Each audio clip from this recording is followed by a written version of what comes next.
Tradition and rituals are some of the most fascinating elements of human life. In this video we count down 5 insane rituals and traditions from around the world. Fire worship has been a long thread in cultural tapestry of our planet. Many tribal people have rituals and ceremonies to honour the sacred aspect of fire, honouring its gifts and acknowledging its power. Fire worship and fire walking has nourished and warmed the human spirit since the dawn of mankind. In contemporary society, fire walking has evolved into a powerful tool for self-realisation and empowerment. The beginnings of fire walking are lost in history, but we do know that Africa, often considered the birthplace of mankind, has a long history of fire walking and fire dancing. The African-born Hindus walk on fire regularly as part of important religious festivals. The oldest recorded fire walk was over 4,000 years ago in India. 2 Brahmin priests were competing to see who could walk further. One managed to do so and his feat was written down in the historical records of that time. Due to the diversity of its practice, fire walking can't be said to have a single specific traditional purpose or meaning. In many cases, however, there are direct connections to the spiritual. Often only tribe shaman perform the walk, typically as part of a religious ceremony related to the spirits or gods. The purpose in these instances are fairly straightforward.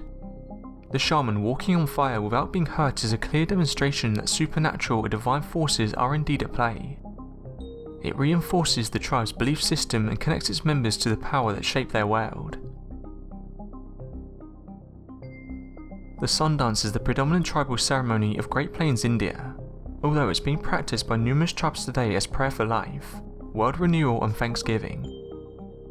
On a personal level, someone may dance to pray for a relative or friend, or to determine their place in the universe, while on a larger scale the Sundance serves the tribe and the earth. Indigenous people believe that unless the Sundance is performed each year, the earth will lose touch with the creative power of the universe, thereby losing its ability to regenerate. According to historians, Sundance preparation amongst most of the plains people involved a lot of prayer, followed by the ceremonial falling of a tree, which was then painted and erected at the dancing ground. All of this was done under the supervision of the tribe shaman.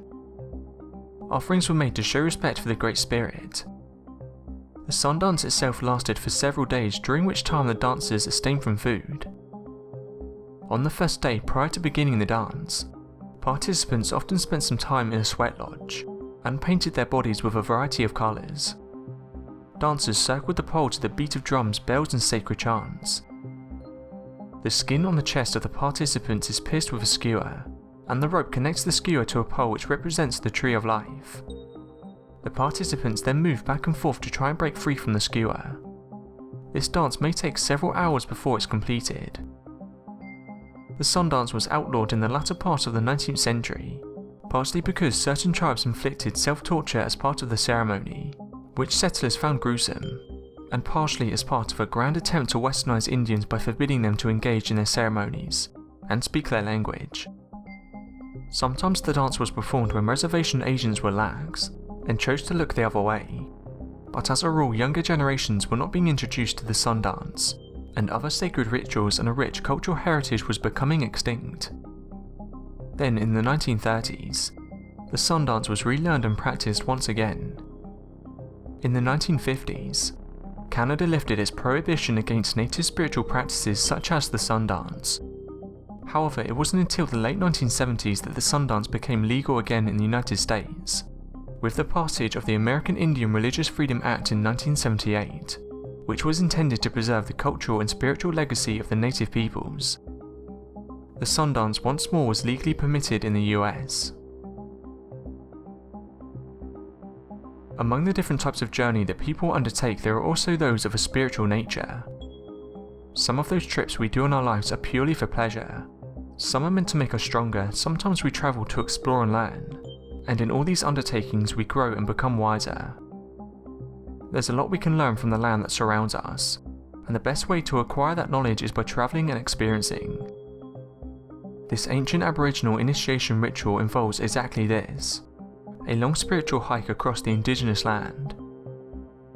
Historically speaking, the Walkabout is a rite of passage in which young Aboriginal Australians undertake a journey that will help transform them into adults. The journey is usually made between the ages of 10 and 16. During this journey, which can last for up to 6 months, the individual is required to live and survive all alone in the wilderness. This is not an easy thing to do, especially for a teenager.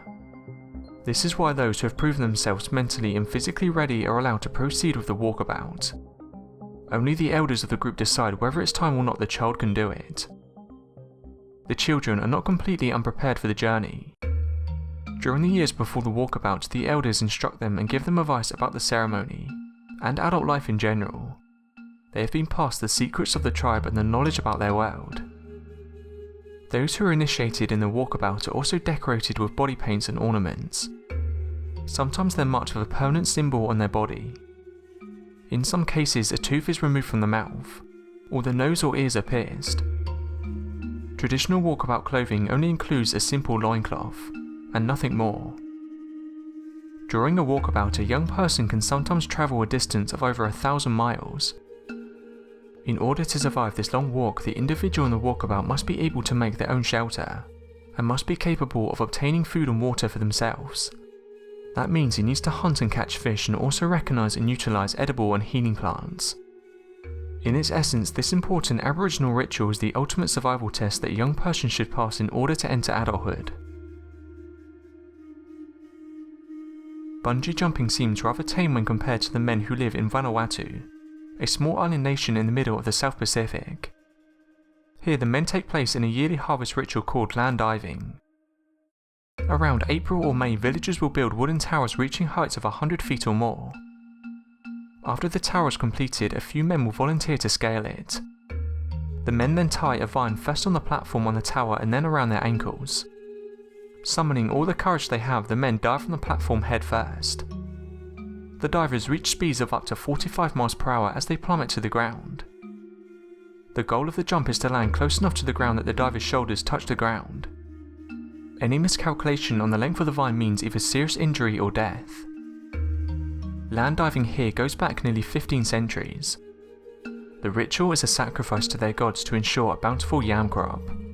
It also serves as a rite of passage to initiate the tribe's boys into manhood. Boys as young as 5 years old will take part in the ritual. The boys start jumping low, but will work their way up as they get older. The higher a man goes, the manlier he is considered by the tribe. A bullet ant is the most painful insect sting. Their venom contains a neurotoxin that inhibits your ability to control your muscle contractions. The bullet ant uses its potent sting to protect themselves against any enemy. They repel the enemy by giving them a painful sting with intoxicating venom. Most of those who have been stung by a bullet ant describe it as an awful experience. To make things worse, the symptoms and effect of the bullet ant sting can last for up to 24 hours. Bullet ants are the largest of the ant species. Relative to the ant family, they can be referred to as giant ants. The average size of a worker bullet ant is around 1 inch long. However, the worker ants that serve as guards and foragers are slightly larger than those that remain in the nests. The queen is slightly larger than the average worker ant. Deep in the heart of the Brazilian Amazon lives the Santa Maori tribe. To become a man, a boy must stick his hand in a glove woven with bullet ants, and withstand their stings for over 10 minutes without making a noise. To make the glove, the tribesmen will knock out the bullet ant with a natural sedative. While the ants are in this state, the elders proceed to make their torture device by weaving the ants into a glove made of leaves, with the ant stingers facing inwards. When the ants regain consciousness, the boys put the gloves on and face 10 minutes of pure hell. The amounts of venom the boy receives during the ordeal will temporarily paralyse his arm and leave him shaking uncontrollably for days. This isn't a one-time deal either. A young boy may have to stick his hand in the bullet ant glove several more times before he's considered a man. Each time he experiences the ordeal, the object is to remain as quiet as possible. It's a test of manly endurance that's necessary to be effective warriors for the tribe. Unlike many powerful neurotoxins that are designed to paralyse potential prey, the bullet ant sting has evolved over the years as a tool for defense. At a biomechanical level, it prevents the body from protecting itself against the sting. sending the neurons into free flow and creating escalating agony, designed to make any inquisitive animal think it suffered enormous physical damage.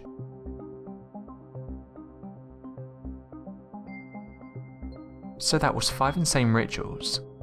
Thanks for watching, and don't forget to subscribe for more countdown videos.